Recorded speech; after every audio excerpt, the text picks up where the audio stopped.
बप्पा रावल की वंश परंपरा में जन्मे मध्यकालीन इतिहास के उस सोरे शिखर एकलिंगनाथ दीवान महाराणा सांगा का देश के सबसे बड़ी पंचायत में अपमान हो जाता है और इसके प्रत्युत्तर में केवल खाना पूर्ति होती है। तब यह सोचने का विषय है कि भारत को राणा सांगा के बारे में बताने में हमसे कहां चूक हुई। शायद हम यह बताने में चूक गए कि जिस इब्राहिम लोदी को राणा सांगा ने खतौली और धौलपुर 2 युद्धों में पराजित कर उसके प्रभुत्व को नष्ट किया, कम से कम उस इब्राहिम लोदी के लिए तो राणा सांगा बाबर को निमंत्रण नहीं दे सकते।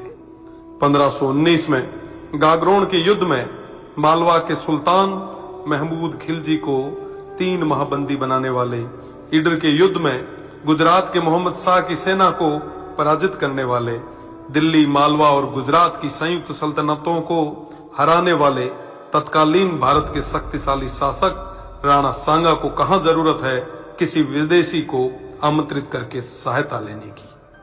दौलत खान लोदी जैसों के निमंत्रण पर आए बाबर के विरुद्ध मेवाड़ के आसपास के शासकों ने राणा सांगा के झंडे के नीचे बाबर जैसे आक्रांताओं से लोहा लिया।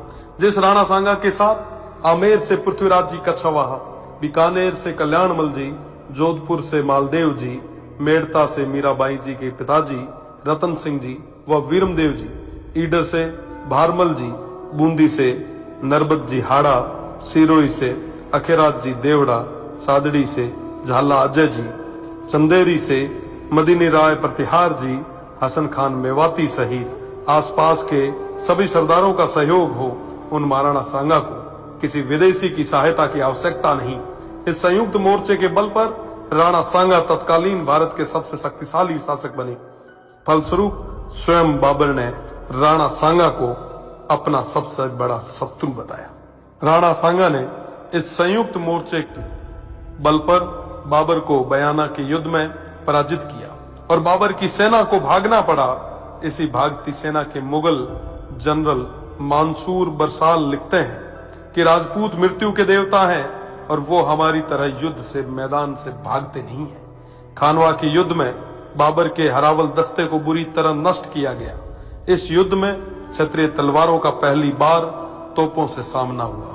उन तोपों को नष्ट करने के लिए वीरों ने अपने सिर तोपों में देके उन्हें नष्ट किया। आज भी यह खानवा गांव महाराणा सांगा के नेतृत्व में इन देशभक्त सूरवीरों के राष्ट्र व धर्म की रक्षा विदेशी आक्रांताओं बाबर और उनकी सेना से युद्ध करते हुए प्राणोत्सर्ग करने का साक्षी है।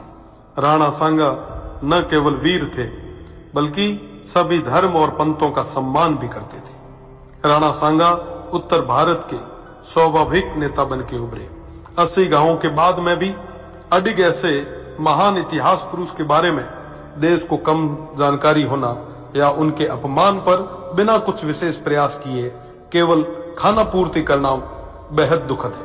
भारत तो छोड़िए, ऐसे महानायक की प्रतिमाएं आपको राजस्थान में भी न के बराबर मिलेगी। महाराणा सांगा की विरासत और धरोहरों को आज संरक्षण की आवश्यकता है। इस और ध्यान देना हम सभी का कर्तव्य है। ऐसे प्रयास ही महाराणा सांगा के प्रति सच्ची श्रद्धांजलि होगी और इनके इतिहास को धूमिल करने का प्रयास करने वालों को करारा जवाब।